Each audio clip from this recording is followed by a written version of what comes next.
जय हिंद दोस्तों। आज के इस वीडियो में दोस्तों हम लोग अध्ययन करने वाले हैं क्लास 10 का दोस्तों, जो हम लोग आंसर कर रहे हैं, साइंस का आंसर कर रहे हैं, जिसमें दोस्तों हम लोग 2020 का सेट कर रहे हैं, जिसमें पहला सेट हम लोग कर चुके हैं और आज के इस वीडियो में हम लोग सेट 2NK करने वाले हैं। दोस्तों आपको बता दे कि आप लोग कोई भी आंसर ले रहे हो NK सेट देखिए, क्योंकि हम लोग सेट NK कर रहे हैं, जिसमें हम लोग आज के इस वीडियो में भौतिक विज्ञान को यानी फिजिक्स को पूर्णतः खत्म करेंगे। ठीक, कुछ भी नहीं छोड़ेंगे, क्योंकि हम लोग आंसर में पार्ट बाय पार्ट बनाते हैं। फर्स्ट पार्ट में फिजिक्स, सेकंड पार्ट में केमिस्ट्री और थर्ड पार्ट में बायोलॉजी को पूरा खत्म करते हैं, जिसमें कि आज के इस पार्ट में हम लोग फिजिक्स का सबसे पहला क्वेश्चन नंबर 1, एक अवतल लेंस द्वारा किसी वस्तु का बना प्रतिबिंब होता है। अवतल लेंस द्वारा, दोस्तों बता दें, अवतल लेंस द्वारा प्रतिबिंब आपका कैसा बना होता है? आप लोग जानते हैं कि अवतल लेंस में प्रतिबिंब आभासी होता है। क्यों? क्योंकि अवतल लेंस आपका इस प्रकार से होता है ना, जो कि किनारों पर मोटा और बीच में पतला हो, उसे हम लोग अवतल लेंस कहते हैं। इस प्रकार से ये होता है मुख अक्ष। अगर मुख अक्ष के जो समांतर किरणें आती है इस प्रकार से फैल जाती है, मुख अक्ष के समांतर जो किरण आती है इस प्रकार से फैल जाती है, तो ये दोनों कभी भी किरणें एक मिलने वाले तो है नहीं, इसलिए इसको हम लोग आभास करते हैं। पीछे की ओर खींच के ले जाएंगे तो इस प्रकार से होगा, पीछे की ओर खींच के ले जाएंगे तो इस प्रकार से होगा। दोनों जहां पर मिलेंगे वहां क्या बनता है? प्रतिबिंब। तो इसका प्रतिबिंब क्या होता है दोस्तों? आभासी होता है। इसके बाद सीधा होता है कि उल्टा होता है? तो दोस्तों देखिए, ऊपर वस्तु ऊपर प्रतिबिंब सीधा होता है, नीचे वस्तु नीचे प्रतिबिंब सीधा होता है। इसको छोटा होता है कि बड़ा होता है? तो देखो छोटा होता है, छोटा मतलब बहुत छोटा होता है। ठीक, तो हमारा आंसर हो जाएगा सी पार्ट, आभासी, सीधा व छोटा। क्लियर? इस वक्त क्वेश्चन नंबर 1 का खा, दूरदृष्टि दोष के कारण वस्तु का प्रतिबिंब बनता है। दूरदृष्टि दोष के कारण दोस्तों प्रतिबिंब कहां पर बनता है? आपको बता दे, दूरदृष्टि दोष के कारण प्रतिबिंब रेटिना के पीछे बनता है। आपको हमने पढ़ाया था, शायद ध्यान हो आप लोग, जब हमने आपको सिलेबस पढ़ाया था। इस प्रकार से ये हमारा होता है नेत्र। ठीक है, ये हमारा नेत्र होता है और ये हमारे पास जैसे ही ये जैसे मान लो कि दूर से वस्तु इस प्रकार से प्रकाश की किरण आपतित हो रही है, ये हमारे पास हो गया लेंस। ठीक, और यहां पर होता है रेटिना। तो प्रतिबिंब रेटिना पर बनना चाहिए, तो रेटिना पर ना बनकर प्रतिबिंब जो है वो रेटिना के कहां बनता है? पीछे। प्रतिबिंब जो है वो रेटिना के पीछे बनता है, तो ये दूरदृष्टि का कारण है। ठीक, तुम्हारे पास कौन सा ऑप्शन सही होगा? तीसरा, रेटिना से पीछे। क्वेश्चन नंबर 1 का गा, दो चालक तार जिनकी पदार्थ लंबाई तथा व्यास समान है, लंबाई और व्यास समान है। ठीक, किसी विद्युत परिपथ में पहले श्रेणी क्रम में फिर समांतर क्रम में संयोजित किए जाते हैं। संयोजित का मतलब जोड़े जाते हैं, और श्रेणी तथा समांतर क्रम में उत्पन्न ऊष्माओं का अनुपात ज्ञात कीजिए। तो इसको तुम लोग हल करेंगे। हल करने से पहले आपको लिखना होगा बोर्ड एग्जाम में क्वेश्चन नंबर यानी उत्तर डालोगे जिससे समय की बचत हो। उत्तर नंबर 1 का गा में हमसे क्या क्या कहा गया है? कहा गया है दो चालक तार जिनके पदार्थ लंबाई और तथा व्यास समान है, मतलब इनके जो प्रतिरोध है ना, ये व्यास प्रतिरोध बराबर है, R बराबर R। ठीक, R बराबर R। क्यों? क्योंकि जानते हो कि लंबाई बढ़ाने पर प्रतिरोध का मान बढ़ता है कि नहीं? तो इन्होंने कहा है कि लंबाई और व्यास बराबर है तो प्रतिरोध भी बराबर होगा। इसके बाद आपको बता दें, अब इसमें यह कहा है विद्युत परिपथ में प्लस श्रेणी क्रम में।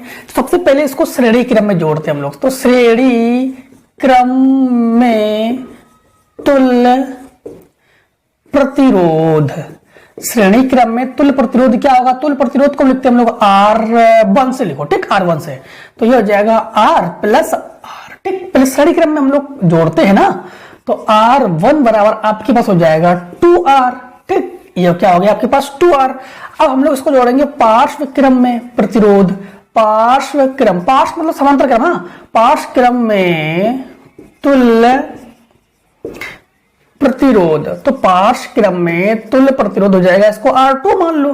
तो ये हो जाएगा आपके पास 1/R प्लस 1/R।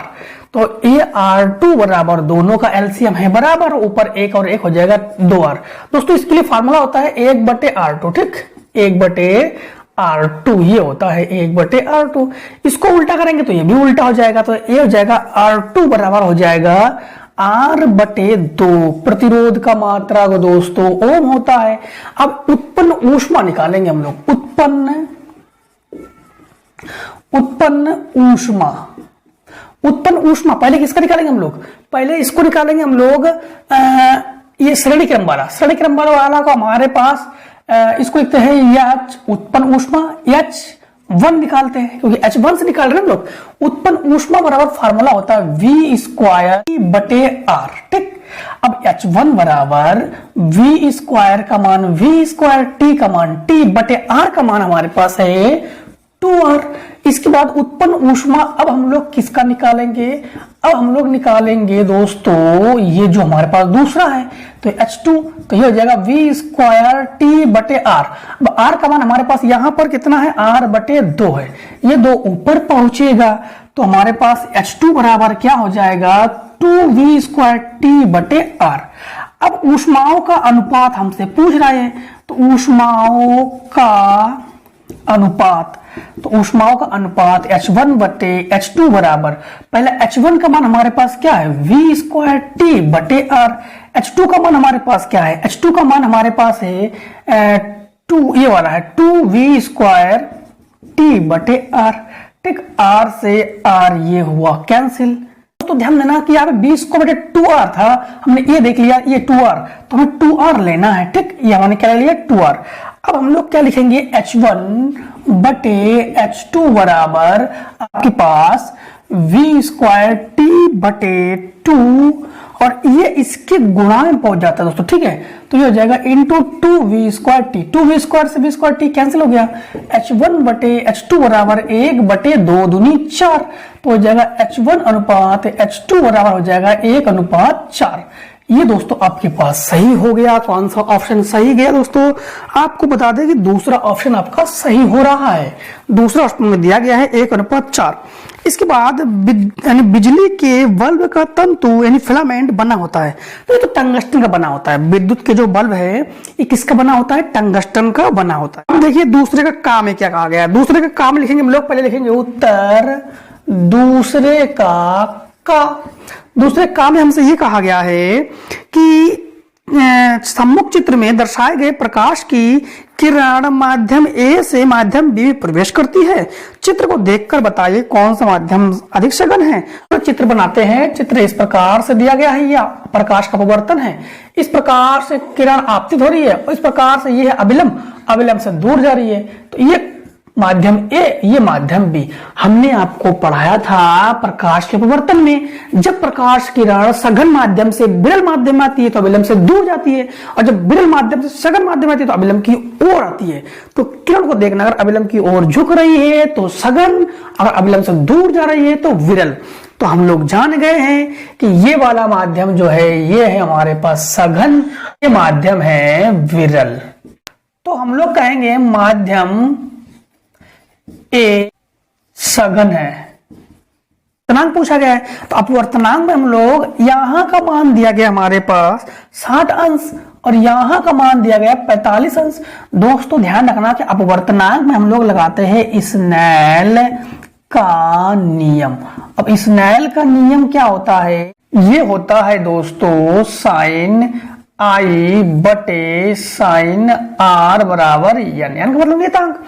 अब हमारे पास जो कोण है ना, कोण हमारे पास यहां पर देना चाहिए, क्योंकि आपतन कोण और अभिलंब कोण, क्योंकि यहां पर अभिलंब नहीं अपवर्तन कोण, यहां पर ये आपतन कोण है और ये अपवर्तन कोण है, दोनों ही अभिलंब से बनना चाहिए। तो यहां पर ना तो ये वाला कोण अभिलंब से बना है और ना ही ये वाला कोण अभिलंब से बना है। और अभिलंब का मान होता है 90 अंश, तो यहां का मान ज्ञात करने के लिए 90 अंश से घटाएंगे, यहां से मान ज्ञात करने के लिए 90 अंश से घटाएंगे।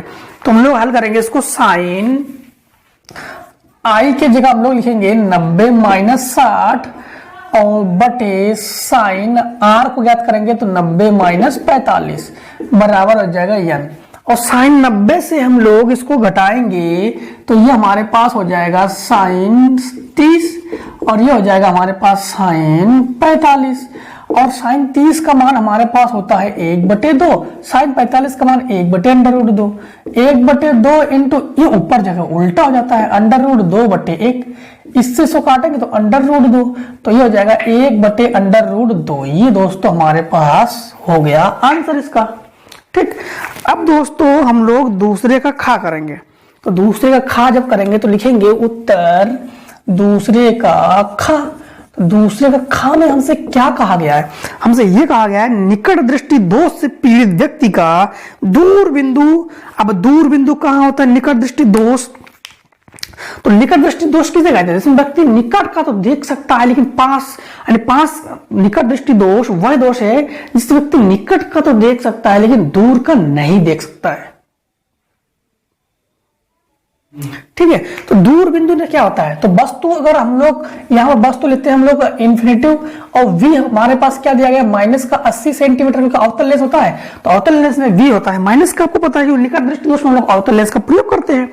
लेंस की प्रकृति यानी f पूछा गया है और इसके बाद लेंस की क्षमता यानी p पूछा गया है। तो सबसे पहले लेंस सूत्र लगाएंगे हम लोग। लेंस सूत्र होता है दोस्तों 1/f बराबर 1/v माइनस 1/u।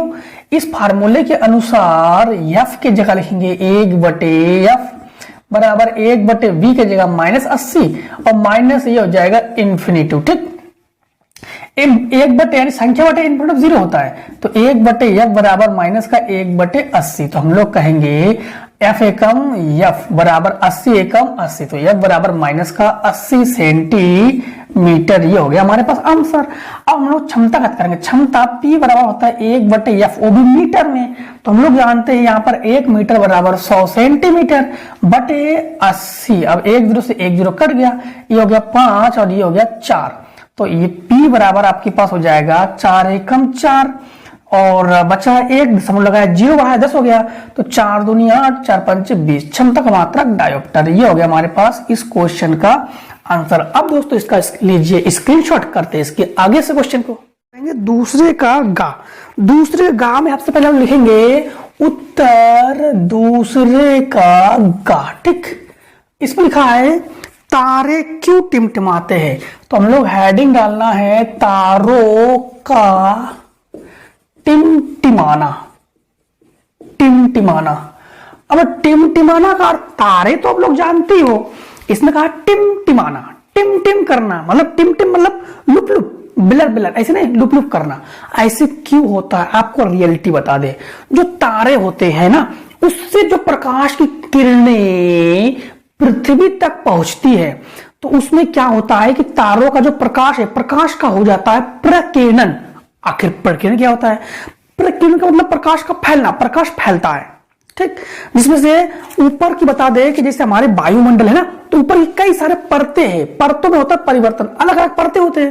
जैसे अलग अलग परतें होती है, जैसे मान लो कि यहां पर एक परत अलग है, यहाँ पर दूसरा परत, यहाँ पर तीसरा परत, ऐसी परत है।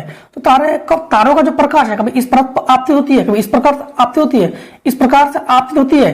तो ये अलग अलग तरह से आपतित होती है ना। वो जो प्रकाश है इस प्रकार से आपतित होते होते आती है, इस प्रकार से आपतित होते होते आती है और इसका प्रकीर्णन होता है, प्रकाश फैल जाता है। तो इस आपतन के कारण हमें लगता है कि तारे टिमटिमाते हैं। ठीक, इस आपतन के कारण।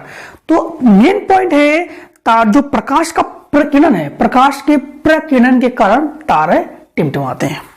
आगे हमारे पास तीसरे का काम। तीसरे काम में दोस्तों न्यूमेरिकल्स है, तो आपको हल करना पड़ेगा। तो उससे पहले लिखना पड़ेगा हमें तीसरे का लिखेंगे उत्तर तीसरे का। तीसरे का काम में आपसे ये दिया गया है कि 15 सेंटीमीटर फोकस दूरी वाले अवतल दर्पण के सामने 30 सेंटीमीटर की दूरी पर 2 सेंटीमीटर लंबाई की एक वस्तु रखी है। बनने वाले प्रतिबिंब की स्थिति, प्रकृति तथा आकार, लंबाई ज्ञात कीजिए। 15 सेंटीमीटर फोकस दूरी वाले, तो f बराबर हमारे पास क्या हो जाएगा, f बराबर हो जाएगा 15 सेंटीमीटर, जो कि होगा माइनस का। अवतल दर्पण में दोस्तों सभी मान माइनस के होते हैं। ठीक, इसके बाद 30 सेंटीमीटर दूरी पर 2 सेंटीमीटर रखी है। इसका रखी है मतलब हम वस्तु को रख सकते हैं, तो u बराबर माइनस का 30 सेंटीमीटर। इसके बाद दूरी पर 2 सेंटीमीटर लंबाई की वस्तु, तो वस्तु की लंबाई को लिखते हैं हम लोग ओ से, जो कि है 2 सेंटीमीटर। वस्तु की लंबाई को हम लोग किस लिखते हैं, ओ से, जो कि है 2 सेंटीमीटर। ठीक, प्रतिबिंब की स्थिति, प्रकृति और आकार ज्ञात करना है। प्रतिबिंब की स्थिति यानी v हमसे हर कंडीशन में पूछा गया है। सबसे पहले हम दर्पण सूत्र लगाए। यहाँ पर दर्पण सूत्र क्या होता है दोस्तों, सबसे पहले बता दें कि दर्पण सूत्र होता है 1/f बराबर 1/v प्लस 1/u। ठीक, यहां पर 1/f, f का मान हो गया 1/15 प्लस 1/v। v का मान हमारे पास है, हमारे पास यहाँ पर b का मान हमारे पास पूछा रहा है, और माइनस का, यानी माइनस का क्यों होगा, क्योंकि u माइनस का है और ये प्लस का है, तो माइनस हो जाएगा 23। इस माइनस को इधर पक्षांतर कर देंगे तो हो जाएगा प्लस का, तो 1/-15 प्लस 1/30 बराबर 1/v। इन दोनों का एलसीएम हो जाएगा 30, तो 15 दूनी 30 प्लस 2 30 एकम 30 बराबर 1/v।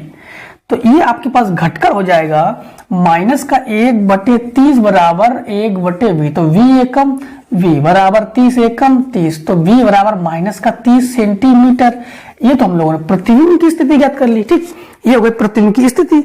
अब हमसे पूछा गया इसकी प्रकृति और आकार, तो प्रतिबिंब का आकार ज्ञात कर लेते हम लोग। तो प्रतिबिंब का आकार ज्ञात करते हैं, तो प्रतिबिंब की स्थिति, ये क्या है हमारे पास, प्रतिबिंब की स्थिति। अब हम लोग प्रतिबिंब का ज्ञात कर रहे हैं आकार, तो m बराबर फार्मूला होता है माइनस का v/u बराबर I/o, जहां v प्रतिबिंब, u वस्तु की दोनों की दूरी, I हो गई लंबाई, o हो गया लंबाई, ये प्रतिबिंब की लंबाई, वस्तु की लंबाई। v की जगह लिखेंगे माइनस का 30, u की जगह लिखेंगे माइनस का 15 बराबर I की जगह हमसे पूछ रहा है, o की जगह लेंगे हम लोग 2। ठीक, 2 दिया गया हमारे पास, ये माइनस से माइनस कैंसिल हो गया, 15 एकम 15, 15 दूनी 30, तो माइनस का ये हो गया आपके पास 2। ठीक, एक काम करते हैं, यहां पर हमारे पास माइनस का ये आ गया 2, तो ये जाएगा माइनस का, वैसे समझना, ये हो जाएगा माइनस का 2 बराबर I/2। ठीक, यहां पर इसके गुणन पहुंच जाएगा, तो I बराबर हो जाएगा माइनस का 4। तो ये हो गई हमारे पास किसकी लंबाई, प्रतिबिंब की लंबाई। प्रतिबिंब की लंबाई क्या है, v है। एक हम लोग अगर केवल m बराबर यूज करेंगे, तो केवल m बराबर हमारे पास क्या आ जाएगा, माइनस का 2 आ जाएगा, क्योंकि हम लोग फिर m बराबर यूज करेंगे तो इन दोनों को यूज करेंगे, तो m बराबर माइनस का 2 आ जाएगा अगर केवल हम लोग आवर्धन यूज करेंगे। ठीक, तो ये हमारे पास प्रतिबिंब की लंबाई। और प्रतिबिंब की प्रकृति, प्रतिबिंब की प्रकृति है वास्तविक, क्योंकि अवतल दर्पण है ना, अवतल दर्पण में प्रतिबिंब की प्रकृति क्या होती है, वास्तविक। तो लंबाई आपकी स्थिति हो गई है, लंबाई हो गई है, अगर m चाहो तो यहाँ पर m का मान -2 होगा, और प्रकृति होगा इसकी वास्तविक। अब हम लोग करेंगे तीसरे का अथवा, तो हम लिखेंगे उत्तर तीसरे का अथवा, तो लिखेंगे उत्तर तीसरे का लिखेंगे और अथवा लिखेंगे। तीसरे का अथवा में ये कहा गया है, वर्ण विक्षेपण से क्या तात्पर्य है, सूर्य की प्रकाश स्पेक्ट्रम विभिन्न वर्ण क्यों प्राप्त होते हैं। सबसे पहले हम लोग हेडिंग डालेंगे वर्ण विक्षेपण। क्या डालेंगे हम लोग, वर्ण विक्षेपण। वर्ण विक्षेपण का मतलब क्या होता है, वर्ण का मतलब होता है रंग, वर्ण का मतलब होता है रंग, और विक्षेपण का मतलब फैलना, रंगों का फैलना ही वर्ण विक्षेपण कहलाता है। अब रंगों का कैसे फैलना, जब श्वेत, जैसे ये प्रिज्म है, अब प्रिज्म के अंदर से, जैसे मान लो यहाँ पर कोई श्वेत प्रकाश है, श्वेत प्रकाश जब प्रिज्म के अंदर से आपतित होता है, तो उसके जो ये श्वेत प्रकाश है, एक कलर है, एक रंग है, जब ये इसके अंदर से आपतित होता है, तो ये क्या होता है कि अपने विभिन्न रंगों में फैलता है, विभिन्न रंगों में फैलता है, जिसे हम लोगों ने क्या नाम देके रखा है, इसे हम लोगों ने अंग्रेजी के शॉर्ट नाम में हम लोग ने देके रखा विवग्योर। क्या नाम देके रखा हम लोगों ने, विवग्योर नाम देके रखा है। तो इसे कहते हैं वर्ण विक्षेपण। तो वर्ण विक्षेपण दोस्तों किसे कहते हैं, रंगों का फैलना, यानी किसी भी प्रिज्म से श्वेत प्रकाश गुजरकर उसके रंगों का फैलना, उसे हम लोग वर्ण विक्षेपण कहते हैं। इसमें आगे और कहा गया है कि सूर्य की प्रकाश स्पेक्ट्रम यानी वर्ण क्रम में विभिन्न वर्ण क्यों प्राप्त होते हैं। आखिर विभिन्न वर्ण क्यों प्राप्त होते हैं, विभिन्न वर्ण प्राप्त होने का दोस्तों ये कारण है कि आपको बता दे कि ये जो प्रिज्म है, प्रिज्म का जो अपवर्तनांक है वो इस वर्णों की यानी वर्ण पर डिपेंड है, यानी प्रिज्म का जो है ये इसके रंग पर डिपेंड है, रंग पर निर्भर होता है, यानी पदार्थ का जो अपवर्तनांक होता है उसके रंग पर निर्भर होता है। यानी पदार्थ का अपवर्तनांक जितना अधिक होगा उसका विचलन भी उतना ही अधिक होगा। विचलन मतलब फैलना, विचलन का मतलब फैलना। जितना पदार्थ का अपवर्तनांक अधिक होगा उतना ही उसका विचलन भी अधिक होता है। तो ये किस पर निर्भर होता है, पदार्थ के अपवर्तनांक और प्रकाश के रंग पर निर्भर होता है। ठीक है, इसलिए अब इसमें क्वेश्चन ये कहा गया है तीसरे का खा तो तीसरे का खा में आपसे क्या कहा गया, तो लिखोगे उत्तर तीसरे का खा। तो उत्तर तीसरे। दोस्तों ध्यान रखना कि सभी क्वेश्चन के जो आंसर हैं हम लोगों ने डिस्क्रिप्शन में डाल के रखा है, वहां से जाकर आप लोग आराम से नोट बना सकते हो, ठीक। तीसरे खा में लिखा है 60 वाट और 220 वोल्ट। तो वाट को लिखते हैं P से, तो P बराबर 60 वाट और वोल्ट को V से, तो 220 वोल्ट, ठीक। इसके बाद 100 वाट और 220 वोल्ट, 100 वाट फिर से, तो उसको P1 मान लो, तो P2 बराबर हो जाएगा 100 वाट। दोस्तों इसमें यह कहा गया है कि दोनों विद्युत बलों में यानी प्रवाहित धाराओं का योग हमसे पूछा गया है, अब श्रेणी क्रम में जोड़ा गया है, इसलिए सबसे पहले हमें R चाहिए। तो हम फार्मूला निकालेंगे कि पहला R बराबर फार्मूला होता है कि V स्क्वायर बटे P, ठीक। तो अगर इसको हम लोग 1 कर लेंगे तो इसको भी 1 कर लेंगे हम लोग, हमारे पास ये तो नियत है ना, तो V का मान है 220 का वर्ग और बटे P1 का मान है 60। तो R1 बराबर हो जाएगा 220 इंटू 220 बटे 60। 1 0 से 1 0 ये कैंसिल हो गया। अब हमारे पास ये हो जाएगा 3 हो जाएगा, ठीक। ये हो जाएगा 3 और ये हो जाएगा 11, आधा आधा कर लिया हम लोगों ने। अब इसका हम लोग गुणा करेंगे तो ये हो जाएगा आपके पास 0, 11 दूनी 22 बचा 2, 11 दूनी 22 और 2 24 बटे 3। अब इसका हम लोग भाग लगा देंगे, 3 अट्ठे 24, फिर बचा भाग रखा 0, 3 6 18, 3 6 18, तो 6 6 आता जाएगा। तो हम लोग एक काम करते हैं, यहाँ पर 807 यानी रोकने के लिए एक संख्या हम लोग एक्स्ट्रा लेते हैं, तो बार बार 6 6 की आवृत्ति होगी ना। अब हम लोग R2 लेंगे, तो R2 बराबर हमारे पास ये हो जाएगा V स्क्वायर बटे P2। इसके लिए दोस्तों हमारे पास V का मान क्या होगा, V का मान हमारे पास 220 ही है, 220 का वर्ग बटे P2 का मान है 100। तो 220 2 बार लिखेंगे हम लोग बटे 100, 1 2 0 1 2 0 कट गया। तो ये हो गया R2 बराबर हमारे पास हो गया 22 का वर्ग 484 ओम। अब श्रेणी क्रम में है, तो श्रेणी क्रम में आपको बता दे कि R बराबर फार्मूला होता है R1 प्लस R2। तो R बराबर R1 का मान है 807, R2 का मान है 484। तो जोड़ेंगे तो R बराबर 7 4 11 बचा 1, 8 और 1 9 और 4 12, 1291। अब हम लोग निकालेंगे कुल धारा। कुल धारा के लिए लगाएंगे हम लोग ओम का नियम। अब ओम का जब नियम लगाएंगे तो ओम का नियम क्या होता है, ओम का नियम होता है V बटे I बराबर R, ठीक। ये होता है ओम का नियम। इस नियम के अनुसार हम लोग V की जगह लिखेंगे 220 बटे I पूछ रहा है, R की जगह है 1291। तो यह जाएगा हमारे पास I बराबर हो जाएगा 220 बटे 1291। अब 220 का जब 1200 में 91 भाग लगाएंगे तो 0.17 एम्पियर हमारे पास ये आ जाएगा आंसर। अब दोस्तों इसका लीजिए स्क्रीनशॉट, इसके बाद हम लोग आगे और क्वेश्चन करते हैं। अब दोस्तों देखिए हम लोग करेंगे तीसरे का खा का अथवा। तो तीसरे खा का अथवा में लिखेंगे उत्तर तीसरे का खा लिखेंगे और इस प्रकार लिखेंगे अथवा। इसमें क्या कहा गया है, इसमें कहा गया है कि किसी चालक के प्रतिरोध से आपका क्या तात्पर्य है। सबसे पहले आपको हेडिंग डाल लेनी है प्रतिरोध, ठीक। इसके बाद आपसे यह भी पूछा गया है कि यह किन किन कारकों पर निर्भर करता है। तो इसके बाद आपको हेडिंग डाल लेना है प्रतिरोध को प्रभावित करने वाले कारक, ये आपको हेडिंग डाल लेना, ठीक। प्रतिरोध को प्रभावित करने वाले कारक। सबसे पहले प्रतिरोध, प्रति का मतलब हर एक को, रोध का मतलब रोकना, हर एक को रोकता है। ये कौन रोकता है, प्रतिरोध। किसको रोकता है, धारा को। जो धारा को रोकता है उसे कहते हैं प्रतिरोध। अगर किसी तार से धारा प्रवाहित होती है तो उसको रोकने का काम होता है प्रतिरोध, ठीक। प्रतिरोध का ये कार्य हो गया। प्रतिरोध का क्या होता है, धारा के मार्ग में रुकावट उत्पन्न करना प्रतिरोध कहलाता है। प्रतिरोध किन किन कारकों पर निर्भर करता है, सबसे पहले बता दे कि प्रतिरोध जो है ना, वो तार की लंबाई पे, यानी प्रतिरोध को लिखते हैं हम लोग R से, प्रतिरोध को हम लोग किस लिखते हैं, R से। तो नंबर 1 प्रतिरोध उसके तार के लंबाई के अनुक्रमानुपाती होता है। सबसे पहले लंबाई पर निर्भर रहता है। कैसे? अगर तार की लंबाई बढ़ाओगे तो प्रतिरोध का मान भी अधिक होता है, क्योंकि जितना अधिक तार होगा ना, तार की लंबाई जितनी अधिक होगी तो धारा उतना ही उससे कम प्रवाहित होगी। क्योंकि एक बैटरी आप अपने पास लगाओ और 2 मीटर की दूरी पर एक तार लगा दो, उसमें लाइट जलाओ। उसी प्रकार का बैटरी रखो और 10 मीटर की दूरी पर एक तार लगाओ, उसमें लाइट जलाओ, तो किसमें लाइट की रोशनी अधिक उत्पन्न होगी? 2 मीटर वाले में। क्यों?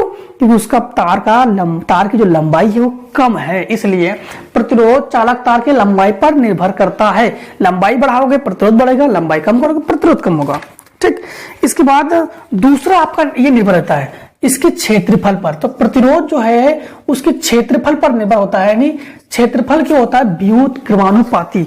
मतलब अगर क्षेत्रफल बढ़ाओगे ना, क्षेत्रफल का मतलब होता है उसकी मोटाई, तार की जितना मोटाई बढ़ाओगे प्रतिरोध कम हो जाता है, प्रतिरोध होगा कम। इसलिए देखा होगा कि ट्रांसफार्मर वगैरह के जो तार होते हैं वो अधिकतर मोटे बनाए जाते हैं। क्यों?